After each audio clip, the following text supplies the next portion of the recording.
Hey everyone, we will get to some tech news in just a few minutes, but we obviously wanted to start out with some reactions to last night's debate between Donald Trump and Kamala Harris, which was also, ironically enough, the first time that either of them had actually met in person at all. Wow.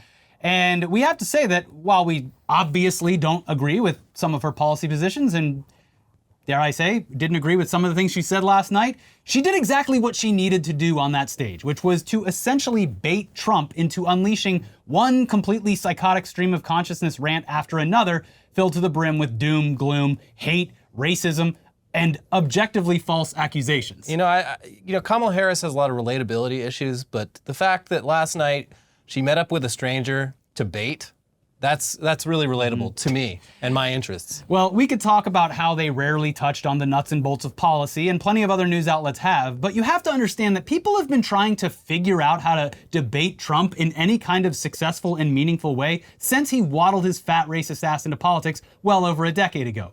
Finally, someone just gave him some bait and watched him destroy himself in front of an audience of millions.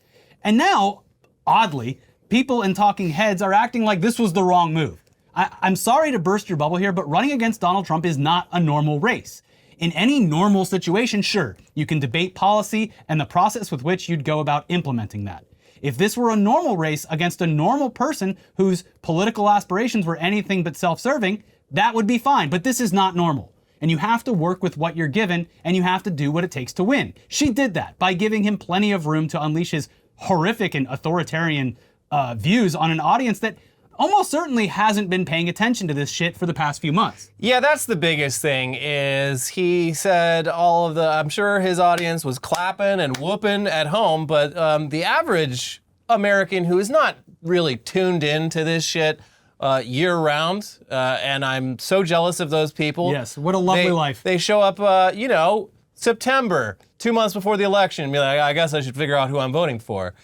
Those people turned on that debate and saw a man referencing all sorts of crazy shit that they have no frame of reference for, sounding like a raving alcoholic man in the middle of the street. Yes, specifically... Okay, Grandpa, let's get you to bed. The quotes about eating dogs and cats, which we covered before and we'll talk about again. And They're also eating the dogs. They're eating the cats. And also the quote about transgender reassignment surgery on illegal aliens in our prison. Like, just word salad. Yeah. And we'll get to that stuff. Conservative Mad Libs. But let's start with the fact that this was always going to go poorly for Trump, who is known for his lack of preparation for events like these, and has pushed out nearly every competent advisor that he's had over the years, leaving him with Laura Loomer. Yeah. Yep, the pickings are slim. And yes, that's the Laura Loomer we're talking about, the blatant and self-proclaimed proud white nationalist and Islamophobe who looks like a melted candle despite being just, 31 years old? Okay. So the Loomer lore, it goes deep. But recently, she described the black women prosecuting Trump as meritless DEI Shaniquas. They all have the same voice. I'm talking about Kamala Harris, Letitia James, and Fani Willis. Like, all of the meritless DEI Shaniquas talk the same way. It's very obnoxious the way that they talk. Suggesting that the Georgia school shooting was a setup to get more votes for Democrats. Don't you think it's weird how every single time there's an election in this country, we always see a school shooting? I mean... Why is that? Don't you think it's weird? I think it's really weird. I really do. I don't think it's a coincidence. I think it's really bizarre how every single time there's a major election, there's always a school shooting, and then the Democrats, like clockwork, are talking about taking away our guns. And help spread the racist conspiracy theory that Haitian migrants are stealing and eating people's pets. We do not need any additional people trying to get in, especially from a cursed shithole nation like Haiti.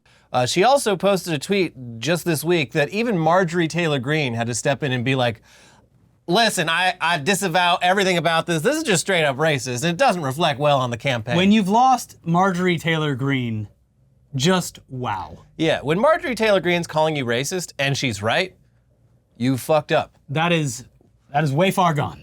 So yeah, that Laura Loomer traveled with Trump to the debate earlier this week. She was on the plane. She was there. In his inner circle, apparently. And she would then go on to accompany him to the 9/11 memorial just days after ranting about how 9/11 was an inside job.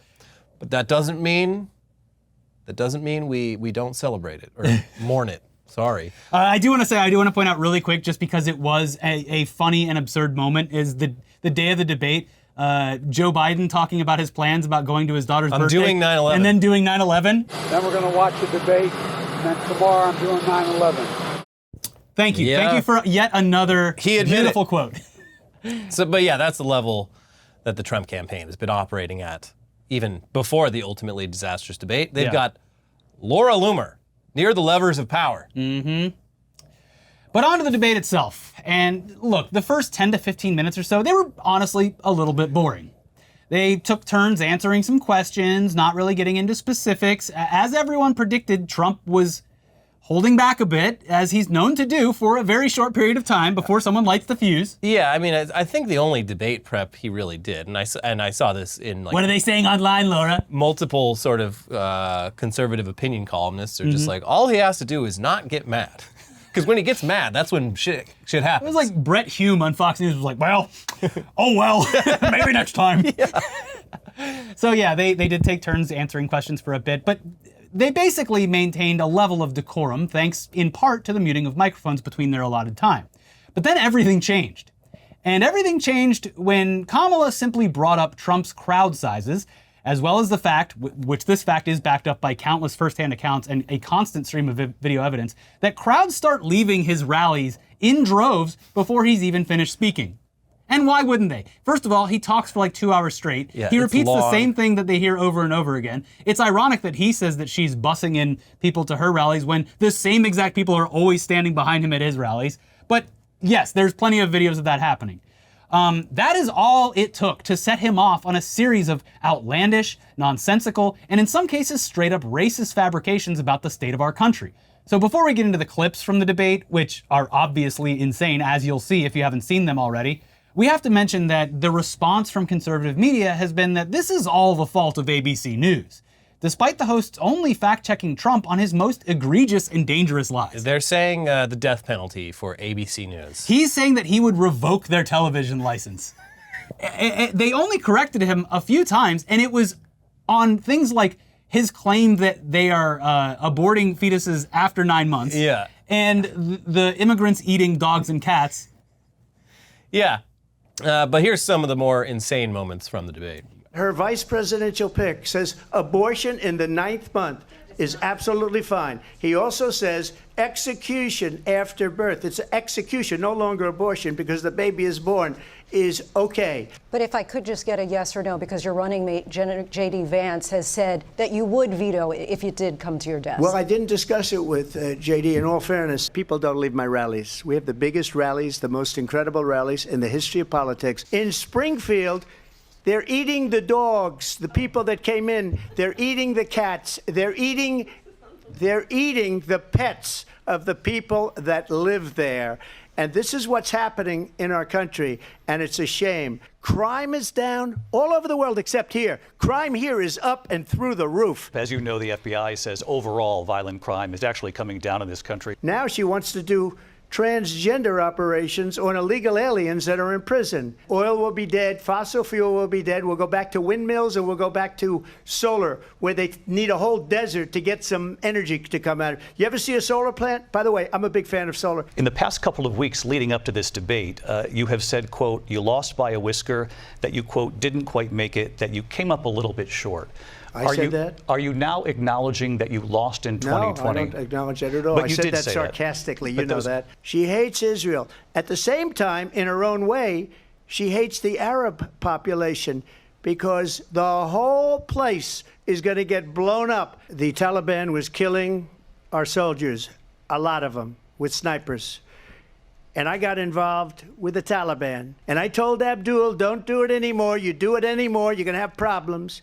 And he said, why do you send me a picture of my house? I said, you're going to have to figure that out, Abdul. If we can come up with a plan that's going to cost our people, our population, less money and be better health care than Obamacare, then I would absolutely do it. But until then, I'd run it as good as it can be run. So just a yes or no, you still do not have a plan?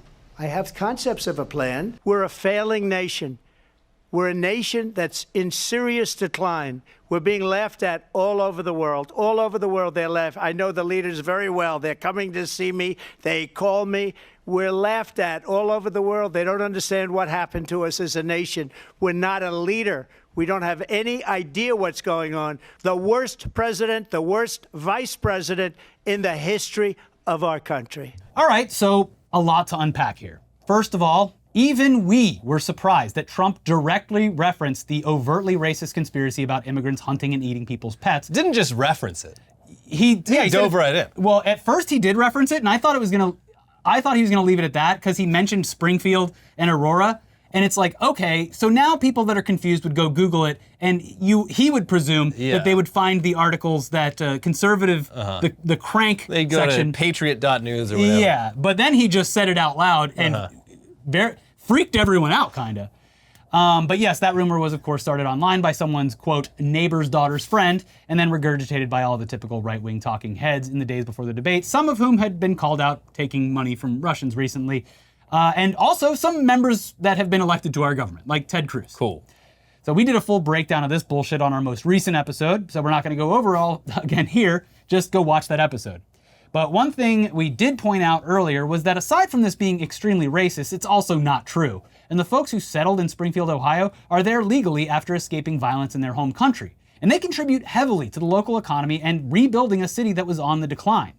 When the story started picking up steam, a recent interview with a factory manager resurfaced, and just listen to how he talks about the local Haitian population. Right now, about 10% of his workforce is Haitian, over 30 employees. I wish I had 30 more. Our Haitian associates come to work every day. They don't have a drug problem. They'll stay at their machine. They'll achieve their numbers. They are here to work. And so in general, that's a stark difference from what we're used to in our community. Well, now they're making us whites look bad. We gotta do something. Anyway, Trump's mention of this also spawned countless memes, one of which we can't show you, because it's literally a repurposed clip from The Simpsons, which is owned by Disney. But it's incredible. It is reminiscent of the early or the mid 2000s internet where you could just whip up a song really quick and it really captured the mood. Yeah, it syncs up perfectly. It's the we put the spring in Springfield, but we eat the dogs. Springfield, Ohio. But yeah, you'll find it on our official Twitter page because we did retweet it. But aside from the memes, it also spawned general confusion from an entire population of normal people who aren't habitually online or involved in any number of conservative bubbles. Because they're so embarrassed by it.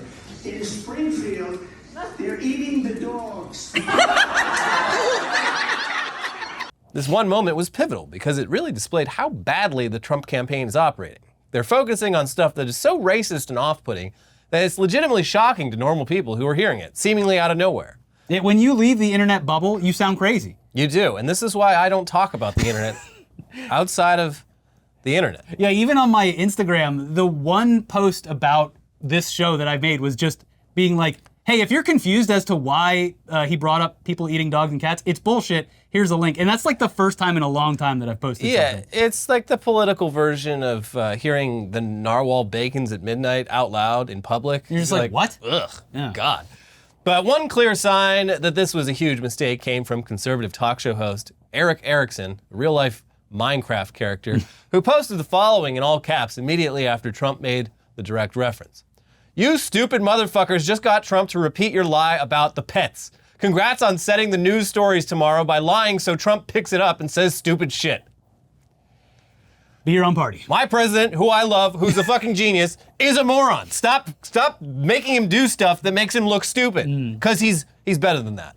And I love it. So the other biggest moment, or at least another that was so ridiculous that it's actually comical, was the clip where Trump baselessly claimed that Kamala Harris, quote, wants to do transgender operations on illegal aliens that are in prison, which is just chaotic word salad that almost certainly confused a significant portion of the population. While at least, I'll be fair, probably 40% of people watching shouted, I knew it! I knew they were doing that! This has been a trope for decades! Finally, some proof? Then later on, Trump took the bait again and pointlessly explained his deep and personal relationship This was with my favorite part, the Taliban, referencing his buddy Abdul, and uttering a phrase that I never honestly thought I'd hear from a presidential candidate on a national debate stage. I got involved with the Taliban. But like the substance of what he said here is so fucking good because he sounded like a fucking mob boss. And he invited him to Camp David. So I know this guy, Abdul. He's in the Taliban, real bad guy.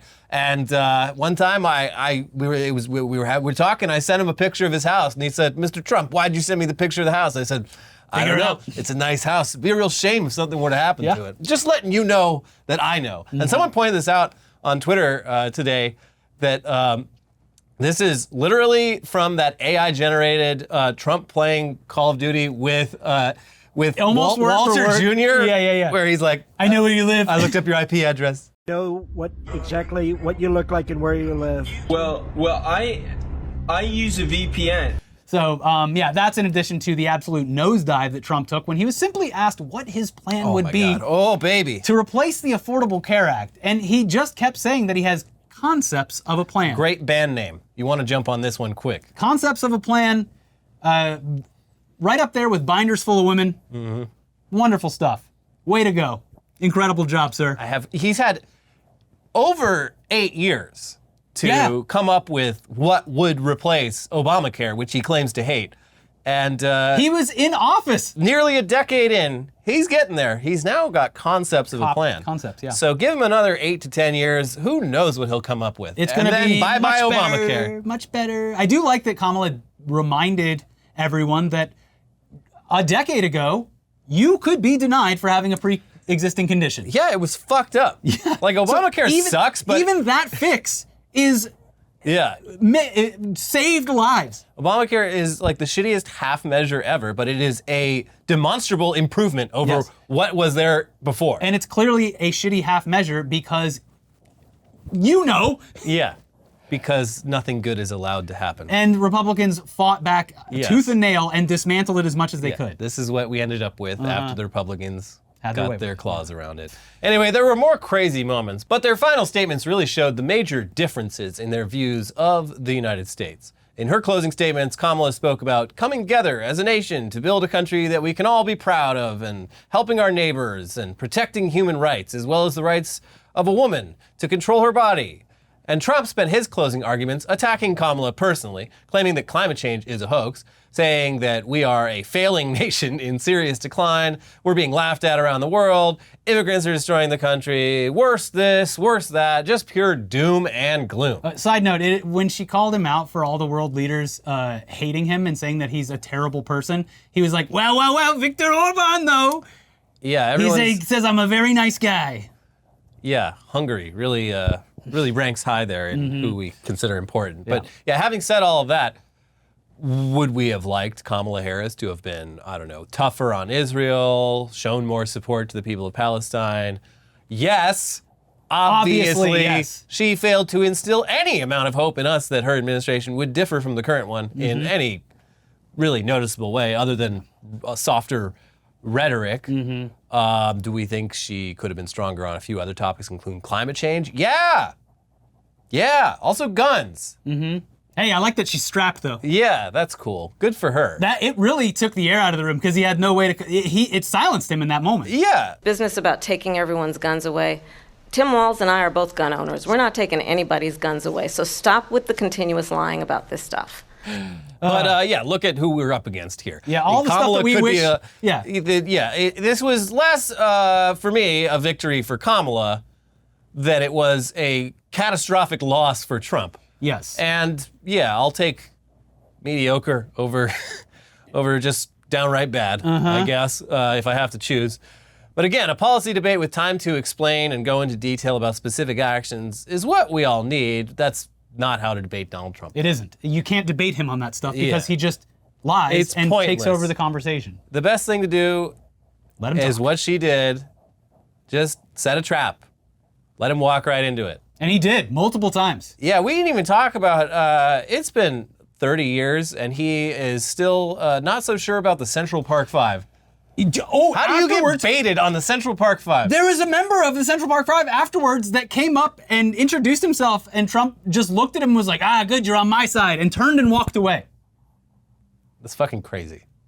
Everything's crazy. Yeah, like she brought it up just as like one of many examples throughout his life that he's been racist. And he called for the execution of innocent black men. And I mean, there's really no way to defend yourself from that accusation, but he decided to really get into it really get into the weeds about the Central Park 5? The other stuff that happened immediately after, when he was going through like whatever the spin room or whatever, just shouting out Snap poll results that were made on like Truth Social and Twitter.com from the Daily Wire and like other extremely right-wing leaning stuff. Where all the polls are saying I won. All the best polls. Journalists are shouting, "Where did you get those numbers, sir?"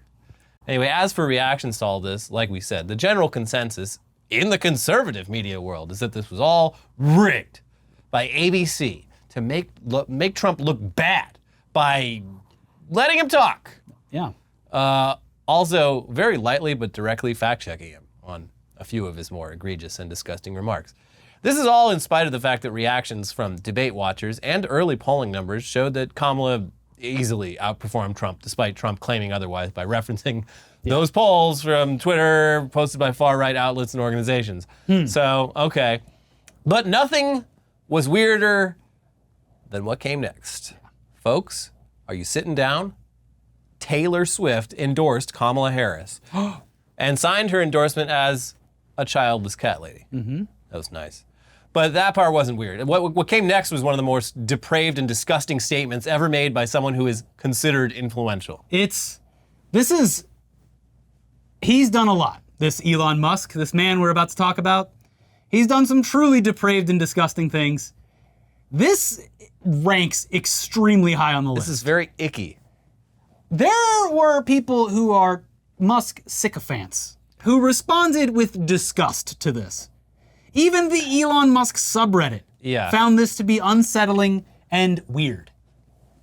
So Elon Musk, on the platform that he owns, perpetuated his bizarre breeding fetish and, of course, his obsession with female celebrities by saying out loud to everyone, just posting it, that he would gladly impregnate Taylor Swift so that she would no longer be a childless cat lady. Ew. I mean, did you just get douche chills? Because when I read that tweet for the first time, it sent a shiver down my spine. I couldn't believe, even I was shocked. I had to check if it wasn't one of the many parody fake accounts? Elon Musk accounts. Parody accounts where he tries out his material? Yeah. Who is Doge Designer? Who is Musk Parody? I mean, we've reached new levels of total fucking loser that have never been seen before. Yeah. Elon, you fat, disgusting, racist fuck. No one in their right mind wants to touch you. And the women who have, they either claim that it's one of their biggest regrets or they were allegedly coerced into it while you were their boss. So fuck off forever, you disgusting piece of shit. Yeah. But he tried this before, not as directly disgusting, but with AOC. Yeah. Where he was constantly posting like weird AI-generated like fan fiction about him dating AOC and like really fanning the flames of it. That's a whole, the AI thing is a whole nother conversation because yes, it is obviously very suspicious that the advancements in Grok AI have timed out perfectly with, as we saw earlier in the week, the dissemination of completely fake, racist, bigoted lies and creating visual images to back those up. Taylor Swift even said in her statement that the Trump it's very fun. I'm sure she would have endorsed Kamala Harris. Oh, it was definitely pre-written and just posted after. But it does, her explanation of it does leave open the possibility that if Trump and his campaign hadn't made all those fake Taylor Swift Trump endorsement images, she wouldn't have been forced into this position she's in, where she has to be like, no, actually, if I'm you endorsing hadn't Kamala been Harris. so weird, maybe people wouldn't have brought it up. Yeah. But yes, the AI shit is very noticeably only primarily being used by extreme right-wing members of the platform. Yeah. To perpetuate a bunch of literally legitimate making lies. up things to get mad at. Using the power of AI. That's what AI does, folks. That is the extent of its purpose so far as generative goes. Yeah. Also, one more really quick clip before we get into the tech part of the show. Which will probably, at this point, just be the entire second half of the episode. JD Vance, who is set to debate Tim Walz on October 1st. I cannot wait. Appeared on Fox News Wednesday evening to respond to the Taylor Swift endorsement and mindlessly uttered the following phrase. They care about what she thinks. Of course. Well, look, we admire Taylor Swift's music, but I don't think most Americans, whether they like her music or fans of hers or not, are going to be influenced by a billionaire celebrity who I think is fundamentally disconnected from the interests and the problems of most Americans. Huh. Hey, say that slower, JD. You don't think many people are going to be influenced by a billionaire celebrity who is disconnected from the interests and problems of Americans? Did you hear yourself when you said that? Because, sir, who the hell do you think your running mate is? You freak? Can't wait to see that debate. Oh my God. It's going to be interesting. Also, Trump initially said, "Yeah, let's go again. Yeah, let's do second another debate. Now he's like, I feel like we got it all out on the stage. when you nail it so perfectly the first time, why do it again? But I'm very curious as to. I think it'll happen, but there's at least some shred of maybe that would get canceled because of how poor this performance was and how socially inept JD Vance seems to be. I don't think it's going to happen. Oh, you talking about canceling the VP debate? Yeah. Oh.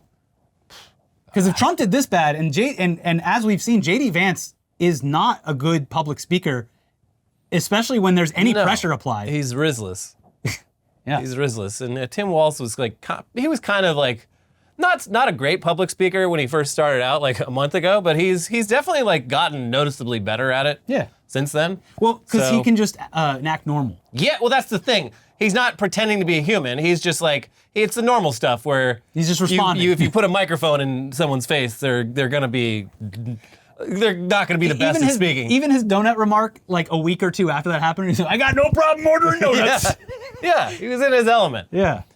But anyway, back to Elon Musk. So his deranged response to Taylor Swift's endorsement of Kamala Harris is, of course, just one of several stories about the world's richest man and his companies that we will be covering today. And let's start with some news about Twitter's little advertiser problem. Wait, Twitter has an advertiser problem? Why? Is the content on there bad? So, I mean, yeah, would you believe it? Ever since Elon Musk bought the company and let a bunch of banned accounts back on the platform while also completely gutting all of its existing content moderation, advertisers have been very understandably not stoked about their ads for their products and services appearing alongside hate speech and other unpleasantness. Mm-hmm. And it doesn't help that the owner of the platform also frequently posts or shares content that is similarly objectionable. Coca-Cola doesn't want its ads showing up next to someone threatening to impregnate the world's most popular pop star. And that's especially true when that someone is Elon Musk, the owner of the website. Yeah. But things were bad for Twitter's ad sales division even before the impregnating Taylor Swift incident happened. And it sounds like it's going to continue to be bad. Here's CBS News last week. About 1/4 of advertisers plan to cut spending on social media site X, formerly Twitter, next year, according to a new survey of marketers by Kantar. That would mark the biggest recorded pullback from any top ad platform, the research group noted. Kantar said its findings are based on interviews with 18,000 consumers in more than 24 markets and 1,000 senior marketing executives globally. Marketers' trust in advertising on X has dwindled since Musk bought the social media platform in 2022, Kantar said. Only about 4% of marketers told the research group that it believes X provides brand safety, compared with 39% for Google. Is that bad? Which has the highest safety ranking among advertisers. Advertisers have been moving their marketing spend away from X for several years. The stark acceleration of this trend in the past 12 months means a turnaround currently seems unlikely, said Ghansha Bubani, Global Thought Leadership Director at Kantar, in a statement. Bubani added, "Marketers are brand custodians and need to trust the platforms they use. X changed so much in recent years and can be unpredictable from one day to the next. It's difficult to feel confident about your brand safety in that environment." No, it should be illegal for them to say that. Even though I directly told them all to fuck off. No, it should be illegal for you to not advertise. I can't remember if we brought this up last week, but it was worth noting that one of their biggest advertisers that is still on the platform, the NFL, had a very, very big opening season game in no place other than Rio de Janeiro, Brazil. And not only could fans, presumably in the crowd, tweet about being there or share videos or posts about it, none of the broadcasters, players, or otherwise could post directly to the platform. And journalists explained that they had to send their photos, media, and writings to family members as proxy to post on the site for them. Masterful gambit. Although, you know, the internet would probably be a much better place if everyone Was banned from Twitter. If everyone had to send their social media posts to a family member for approval, I think we'd all be a little bit more careful about the things we say online. Our mutual friend Tess, who has a wonderful Instagram and TikTok page, had a brilliant idea recently about dating profiles, where dating profiles should, by standard, list like the last 10 things you posted on social media. Because that would easily get rid of, it would make things much easier for people out there, I'm assuming. Yeah. But having a big event, and you're one of the biggest advertisers still remaining on the platform, and then having no presence on the platform because it's illegal. Also, as it was pointed out, he was tasked with banning, I think it was like 7 profiles because of bigoted hate speech. And instead, he banned millions of people, including those 7 people. It's the principle. So yeah, that's all going great, the advertising and whatnot. And on top of all that lost ad revenue, Twitter just can't help itself when it comes to violating the law outside the United States, which can have pretty expensive consequences, or you just lose the entire country. Yeah, The the third biggest country on your platform. Over in the EU, for example, they're a lot more strict about stuff like data collection. And if you're feeding all of your user data into an AI chatbot that you're building, you very well might find yourself in violation of the EU's General Data Protection Regulation, or GDPR. So here's TechCrunch.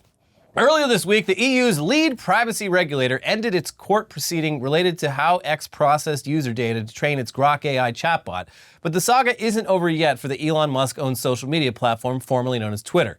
The Irish Data Protection Commission, DPC, has confirmed to TechCrunch that it's received and will examine a number of complaints that have been filed under the bloc's General Data Protection Regulation, GDPR. The DPC will now examine the extent to which any processing that has taken place complies with the relevant provisions of the GDPR, the regulator told TechCrunch. If, further to that examination, it is established that TUIC, Twitter International Unlimited Company, as X's main Irish subsidiary is still known, has infringed the GDPR, the DPC will then consider whether the exercise of any of its corrective powers is warranted, and if so, which ones. X agreed to suspend data processing for Grok training in early August. The undertaking X made to it was then made permanent earlier this week. That agreement committed X to delete and stop using European users' data to train its AIs, which it had collected between May 7, 2024 and August 1, 2024, according to a copy TechCrunch obtained. But it's now clear there is no requirement on X to delete any AI models trained on the data. So far, X hasn't faced any sanction from the DPC for processing the personal data of Europeans to train Grok without people's consent, despite the DPC's urgent court action to block data collection. Penalties under the GDPR can be stiff, reaching up to 4% of global annual turnover. Given that the company's revenues are now in free fall and could well scramble to hit $500 million this year based on reported quarterly figures, that might sting especially badly. Yeah. So the part about having to delete the data but not having to delete the AI models trained on the data is some bullshit. But hopefully whatever fines that the EU decides to levy make up for it. And it sounds like they could be pretty hefty. Anyways, we love the GDPR, don't we, folks? Mainly because it makes the worst people very upset. It would be cool to have something like that over here, a GDPR of our own. But that would mean going after American tech companies and not just the Chinese ones. So can't have it. But I digress. In other news involving Elon Musk and data collection, it's Tesla time. And one feature that Tesla owners love is the fact that their car's cameras are always rolling, even when the car is parked. It's basically a mobile security system, and that can come in real handy for filing claims with your auto insurance company after someone dings your car. But like with home security systems, one downside is that sometimes the cops want to see what you recorded. And unlike a house, a car can be towed. Here's the San Francisco Chronicle. A Canadian tourist was visiting Oakland recently when he had to talk someone out of taking his Tesla from a hotel parking lot. This was no thief. It was the Oakland Police Department. Turns out the Tesla may have witnessed a homicide. In Oakland and beyond, police called to crime scenes are increasingly looking for more than shell casings and fingerprints. They're scanning for Teslas parked nearby, hoping their unique outward-facing cameras captured key evidence. And, the Chronicle has found, they're even resorting to obtaining warrants to tow cars to ensure they don't lose the video. We have all these mobile video devices floating around, said Sergeant Ben Thuralt, president of the Richmond Police Officers Association. Thuralt said he and other officers now frequently seek video from bystander Teslas and usually get the owner's consent to download it without having to serve a warrant. Still, he said, tows are sometimes necessary if police can't locate a Tesla owner and need the video to pursue all leads. Hey, where's my car? Sorry, your car has witnessed a crime. Your car is evidence. Sorry. Your car's a fucking cop now. This is so good. The case involving the Canadian tourist happened July 1st outside the La Quinta Inn near the Oakland airport. When officers arrived at the parking lot shortly after midnight, they found a man in an RV suffering from gunshot and stab wounds. He was later pronounced dead at Highland Hospital. Officers also noticed a gray Tesla parked in the stall opposite the RV. I know that Tesla vehicles contain external surveillance cameras in order to protect their drivers from theft and/or liability in accidents, Officer Kevin Godcho wrote on the search warrant affidavit obtained by the Chronicle, noting that the vehicle was perfectly positioned to document what happened. Based on this information, Godcho wrote, I respectfully request that a warrant is authorized to seize this vehicle from the La Quinta Inn parking lot so this vehicle's surveillance footage may be searched via an additional search warrant at a secure location. So yeah, that's one pretty big downside to owning a car that everyone knows has a bunch of cameras constantly capturing footage. If a crime occurs near your car, that car is now evidence. And law enforcement, they're, I guess, well within their rights to confiscate that car without your consent. So sorry, buddy, it takes a while. We're still running pretty slow computers down at the station, so we're gonna need it for, it takes as long as it takes. Isn't the future cool? No. I mean, even before this, it was like, now everyone has a camera on every aspect of their home. Now every business has a camera pointing everywhere. And now every car driving around is recording everything all the time. So we're so far beyond a surveillance state, it's just outrageous. Yeah, it's not even the state. It happened completely on the free market. Yeah. Over in England, they had to actually put up cameras on all the streetlights and whatnot. But here, all we had to do was wait until every fucking thing in the world has a camera on it. And then you just need a warrant. Pretty cool, huh? Soon enough, they're gonna have those Waymos just patrolling areas. Yeah. Just without anyone just recording the entire time and some cops sitting in a fucking booth somewhere. Bleak. Anyways, here's some other news about the cars of the future and the many benefits they provide. Ford just patented a system that eavesdrops on you while you're in your car to serve you personalized ads. Here's Motor Trend. Yeah, you read that headline right. Ford has patented a system that, per the filing, would use several different sources of information to customize ad content to play in your car. One such information stream that this hypothetical system would use to determine what sort of ads to serve could be the voice commands you've given to the car. It could also identify your voice and recognize you and your ad preferences and those of your passengers. Hey, back in the back seat there, you look like you could use an ice cold LaCroix. You should probably tell your driver to pull over to this 7-Eleven. Shut up! We've rerouted you to the 7-Eleven. No! Shut up! Leave me alone. Finally, it could listen to your conversations and determine if it's better to serve you a visual ad while you're talking or an audio ad when there's a lull in the conversation. This is also like the ultimate, what everyone has always perceived to be the ultimate invasion of privacy, which is your smart devices listening to what you say and using that to serve you ads, which currently, for the most part, almost 100% is not true because there are so many other data points that they don't need to do that. Yeah. So Ford saying this is honestly fucking bizarre. And I would hope that they wouldn't go through with it. There was a similar patent discovered recently for I can't remember which company, but they make smart home devices. Yeah. It was the same thing. That was pointed out, I believe, 404 Media was like, this just seems like marketing. It doesn't seem like they're doing this, but it's a bizarre thing to talk about because it is so far highly looked down upon and probably illegal. Yeah, well, I mean, yes, it is illegal. It's called wiretapping. Yeah, But if it services the ads, if I guess, it's in the TOS, if it's in the end user agreement, which everyone, of course, reads in full, then there's no problem. But yeah, fuck that. Yeah. God. We should acknowledge, as Ford has been quick to point out since people noticed this patent and started saying, hey, is this real? That a patent doesn't necessarily mean that they're actually going to do this. It just means maybe someday they will. Mm-hmm. And if they do, they don't want to have to pay someone else for the idea. Oh, what a brilliant idea. So, yeah, but hopefully the overwhelmingly negative reaction to this news makes them think twice. Because even if you take away all the spying shit, the idea of being served ads while you're driving a car that you already paid tens of thousands of dollars for is some serious bullshit. I'm sorry. Fuck that. Not only would it be annoying to have your music, podcasts, and navigation just suddenly interrupted, your conversations suddenly interrupted, the sweet silence of a nice evening drive interrupted, but it also doesn't sound all that safe to add yet another distraction to the driving experience, especially from a brand that pretty much exclusively sells very large pickup trucks at this point. Howdy, partner. We've noticed there's a lull in the conversation. Maybe spice things up with the partner tonight by buying some Viagra. This is, bleak. We have to bully them into not doing this. But that's another thing. The trucks and SUVs, dare we say, too damn big. They're too big. Yep. Even the smallest pickup truck on the market makes a classic, reliable Toyota Hilux look tiny by comparison. That's all the truck you need. Every time I see it, like...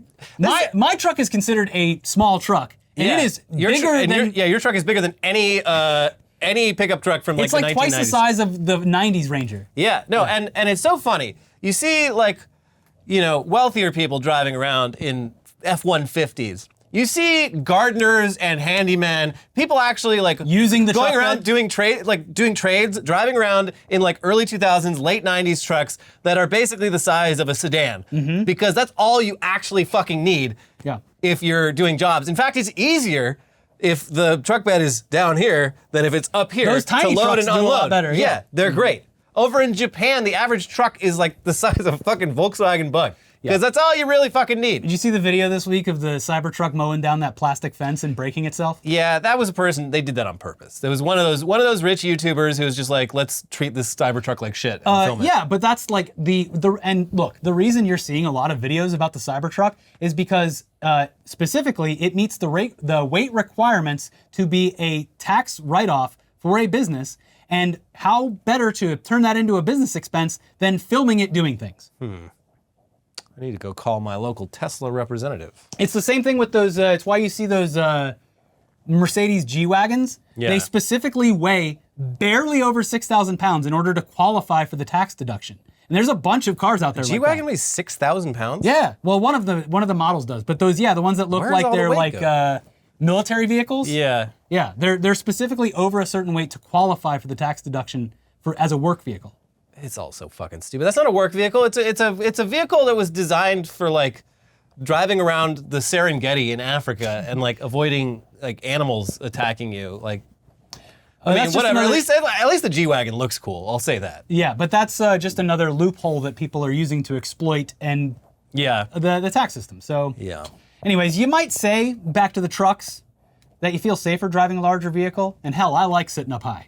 Even though mine's still like a smaller version of most of them. Just put a periscope in every car. But these bigger trucks and SUVs, they are terrible for pedestrian safety. And thankfully, that could be changing in the coming years. Here's The Verge. This week, the U.S. National Highway Traffic Safety Administration, NHTSA, stunned safety advocates by proposing new vehicle rules that it says will help reduce pedestrian deaths in America. The new rules appear aimed directly at the trend of increasingly massive SUVs and trucks, which have been shown to be more deadly to pedestrians than smaller and mid-sized vehicles. Never in its 50-plus years in existence has the regulator issued new rules for automakers requiring them to change their vehicle designs to better prevent pedestrian fatalities. If enacted, the new rules could change how vehicles are designed in the U.S. permanently and would clearly drive a very specific portion of the population. Kamala Harris wants to take my truck away. Absolutely insane. Good. Fuck them. You don't need that much truck. A lot of them, you cannot see people in front of the truck, which is incredibly dangerous. Yeah, it's not even just the size. It's because the maneuverability. Well, it's the hood. Yeah. So you notice on like a lot of like big rigs, the hood is angled down because big rig driver, that's a lot of truck in front of you. And if the hood was flat, they wouldn't be able to see what's 100 feet in front of them. School buses, yeah. All of the pickup trucks in America have a flat hood. Mm-hmm. And there's so many examples, photographs of this you can find where they're able to take like 20 fucking 8-year-olds and line them up in a row in front of the truck, and they are still somehow out of the line of sight of the driver. Mm-hmm. If the hoods were just angled down a little bit more, who knows how many lives could be saved, but they then look kind of gay. And with the big flat hoods, they look really cool and tough. So If the truck doesn't go when I start it up, then what's the point? Yeah. Anyway, one of the craziest details in this story is that the US has never required crash tests involving pedestrian dummies. Just passenger dummies. Yeah. And these new rules would apparently change that, which is good. Another crazy detail is that pedestrian deaths have gone up by over 50% in the past decade, with over 7,500 pedestrians killed by cars in 2022 alone. And what sucks is that despite finally addressing this problem, it seems like it is such a moderate change that it will barely make a difference, with the NHTSA admitting that it would only reduce annual pedestrian fatalities by around 67 total. I mean, that's not nothing, but in other countries where half the US pickup trucks on the market currently are straight up illegal for being too big, pedestrian deaths aren't nearly as big a problem in those places. So I don't know, something definitely needs to be done to more directly address the size issue, because that's the issue. And you know I'm gonna say it, those fucking lights. Those goddamn LED lights, especially on those big ass trucks. So with the lights, I feel like it's become less of an issue in recent years. I remember there was a while, maybe my eyes have just gotten used to it, but there was a while there where you couldn't see shit. Yeah. I feel like the car companies might have realized what they'd done, but maybe. Or I'm just numb. Yeah, blind to it. The other thing, just a suggestion I'd love to make because it would piss off everyone, is that a lot of cities, LA included, they're like, yeah, we're adding bike lanes. They put a bike lane directly next to cars that are just parallel parked. Yeah, it's very dangerous. It's very dangerous. You could get doored. I've suffered from that. It was extremely. I could have died. People have died. I could have died. It came very close. I got shot into traffic. We switched to the British side. For cars? Driving on the right side of the car. You park, keep it on the regular side of the road, park, you open out right into the street, right into the sidewalk.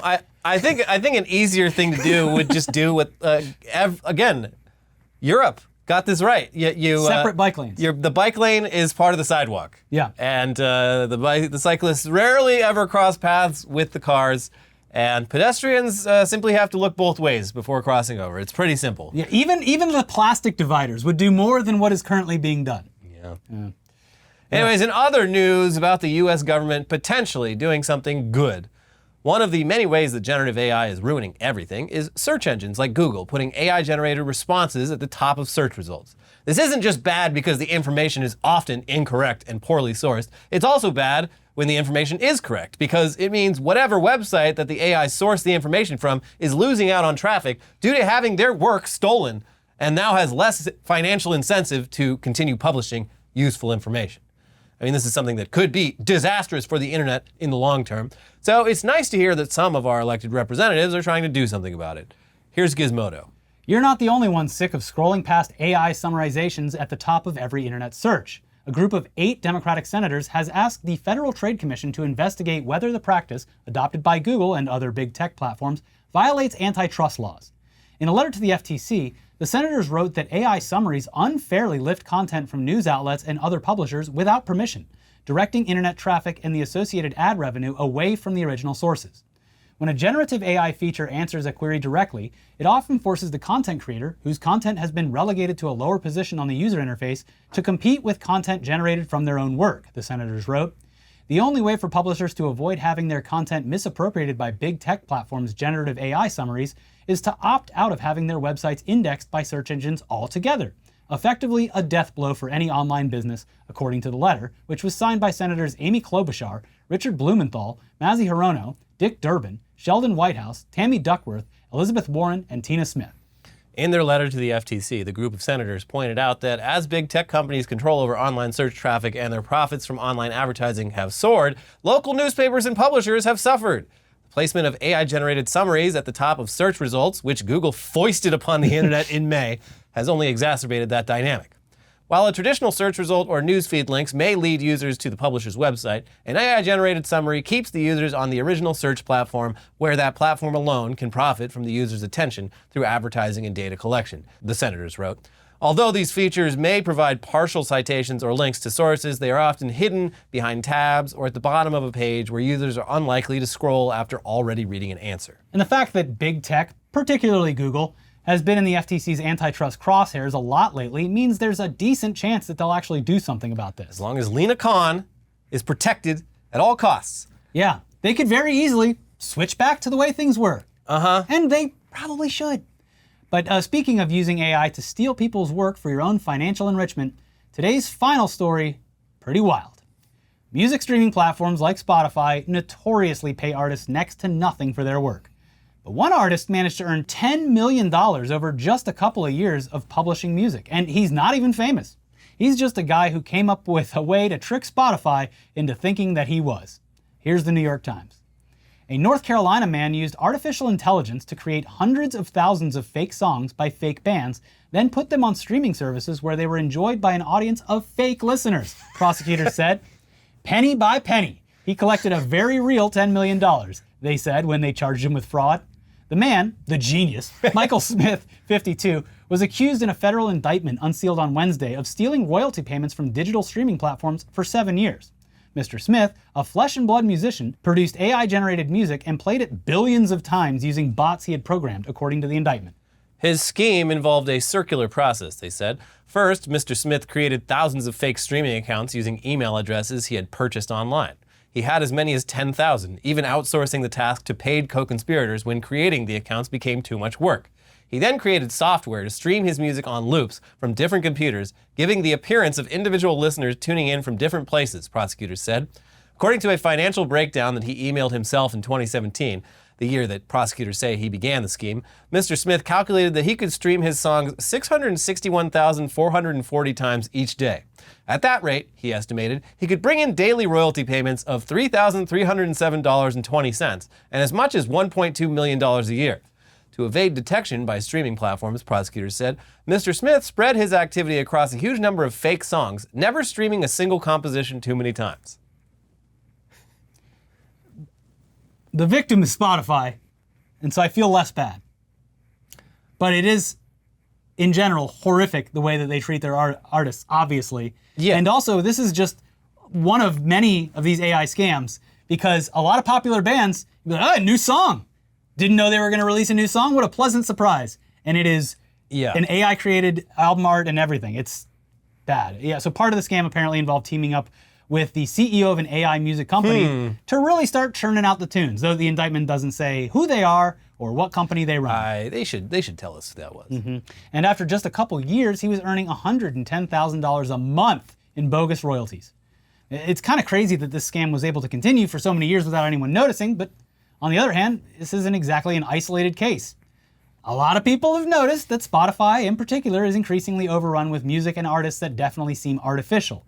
There's even speculation that Spotify itself is behind a lot of this, because they make even more money when they don't have to pay anyone royalties. It's never been conclusively proven, but this case could just be Spotify knocking down their own AI-generated competition. Yeah, I haven't personally come across this, but I've seen so many examples online of people that have. I think it might just be like the type of music I generally listen to is not what people are creating with AI.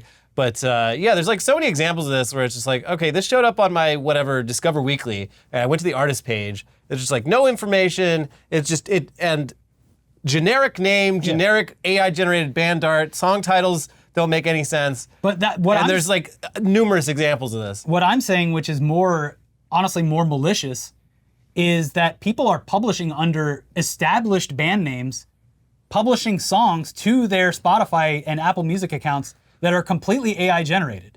And AI generated, a recent example. This I've seen, and this has been a problem. It might not even be intentional, but this has been a problem for years where Spotify just is incapable of knowing that sometimes two bands exist that have the same name. Yeah. And so I'm constantly getting like dog shit showing up in my feed that is listed to an artist I like, but it's someone else completely. The most recent one, I know that for a fact that this happened to Knock Loose like a couple years ago, but the most recent one, like this past Friday, I was like, oh, a new track from Inclination, like a hardcore band. And I open it, the album art was clearly AI generated, and it was just like white noise with random clicks and beeps. Okay. Yeah. Okay. So you make a band that is exactly the same as another band and just start uploading AI shit. It's not a great system. I'm sure there's money to be made. Well, there definitely is, because people are doing it. Yeah. Anyways, we'll be back for some weird news coming up soon, but in the meantime, we of course have plenty for you to watch, including our breakdown of the bullshit conspiracy theory and everything that went into it from our most recent episode about conservatives' claims that people are eating cats. They're eating cats. They're eating dogs. Also, more animal problems. The Russians may have taken out an adversary, and that adversary might have been their own whale. Big week for dead animals. Like the video, subscribe, leave a comment. Do all that stuff, get a conversation going, and if you want to click the join button, no sponsor today, you're the sponsor, click the join button or leave a thanks, and we will see you soon. Bye-bye. Bye.